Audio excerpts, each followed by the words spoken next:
Welcome back to Horror Lore Files.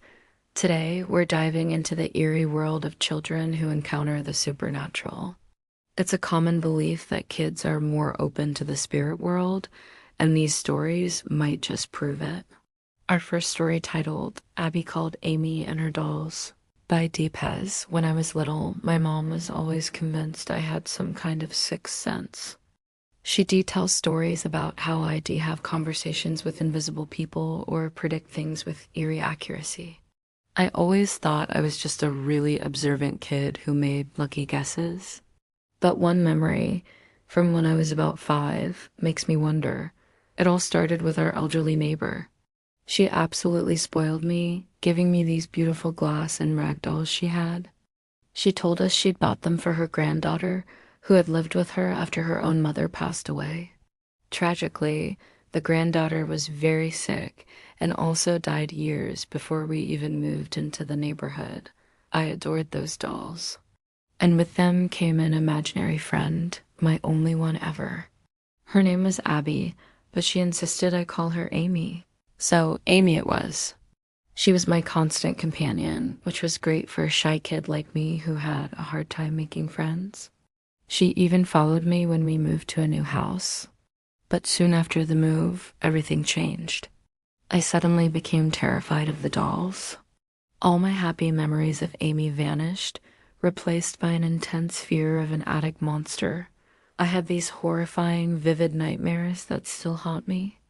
I'd wake up screaming, and the fear was so real it led to repeated incidents of bedwetting. It got so bad my mom took me to therapy, where I even underwent hypnosis to figure out what was wrong. My mom told me what came out in those sessions. She said my fear of the dolls started at the same time as my fear of the attic. I apparently believed Amy now lived in the attic. Whenever my parents went up there, I'd ask them to say hi to her for me, but I was also scared of her. I told the therapist Amy was angry we moved because she liked the old house better. She wouldn't leave her dolls with anyone, even me, as my mom always quotes.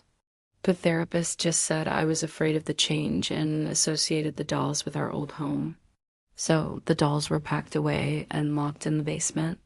A couple of years later, when I was 7, the old woman who gave me the dolls passed away. We went to her funeral, and my mom suggested we bring the dolls to give back to her family. They accepted them with smiles and thanks. While they were talking, I picked up the funeral brochure. It had the woman's picture on the front, and inside, a small tribute to the loves of her life. And there it was, in black and white. And though I leave you, I will be greeted by my little angel, my little darling Abby, called Amy. After the dolls left our house, the nightmares and the bedwetting stopped completely. I can only hope that Amy is happier now, reunited with her family. I'm still terrified of dolls, but I think I finally understand why. For our second and last story for the day, we have a true story from Imioprobum, titled Hush Little Baby. They say babies can see things that we adults can't. I guess it's because they're too young to lie. They always tell the truth. My little sister, Amy, acts like she sees things all the time, and honestly, it creeps me out. Now, before I start, let me clear a few things up. Amy only watches shows like Blue's Clues and Dora. She's never seen a scary movie. She can't read, and my family isn't the type to tell ghost stories. We barely even talk to each other. It all started one day when I went to the bathroom, leaving my bedroom door open. When I came out, Amy was gone. We looked everywhere. I ran back to my room, checking the toy box, the shelves, anywhere a little kid could hide. Nothing. Then I heard a faint tapping, then a whimper. I looked at my closet and saw Amy's tiny hand clawing out from underneath the door. I yanked the door open and scooped her up. "What happened, little Amzie?" I asked. She looked around, her eyes wide, and whispered, "The lady put me here." I wasn't supposed to tell. I chuckled, thinking she was playing. "What lady?" I asked. "The one with the long dress and the long gray hair. She said for me to stay in here and never get help." My smile vanished. No one in our house wears dresses, and no one has gray hair. Panicking, I asked, "Did she hurt you? Did she touch you?" Amy shook her head. "She just saw us jumping on your bed." Then she floated over and picked me up. She didn't even open the closet door. She just walked through it, dropped me, and went out. Something she said caught my attention. "Floated?" "Amzie, what do you mean she floated? She had no feet," Amy said. "She was a little off the ground." Suddenly, I felt like I was being watched. Amy buried her face in my shoulder. "She said to put me down," she cried. "Who did?" I asked, my own fear growing. "The lady behind you." She twitched in my arms. "She said I'm in trouble." "And so are you." I whipped my head around. Nothing, but the feeling of a presence was undeniable. "Don't put me down," Amy whispered. "I don't want to go back in the closet."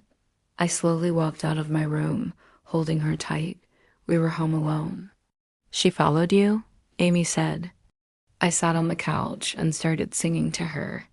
"Hush, little baby, don't say a word. She's sitting beside you," Amy warned. "Mama's going to buy you a mockingbird."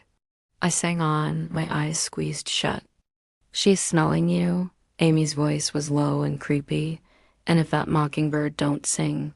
I felt a sudden cold spot on my cheek. "She's touching you," Amy whispered. "She's touching your face." Hours passed like this in the dark until finally the front door opened and closed. Amy looked out the window as a car drove by. "She left. She got in that car," she said. Instantly, the cold faded. The feeling of being watched was gone. "We're safe," we both said at the same time.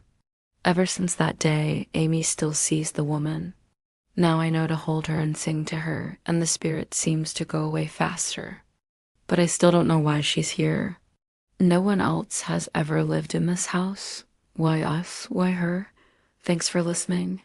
If you have a similar story, share it in the comments below. And don't forget to subscribe for more.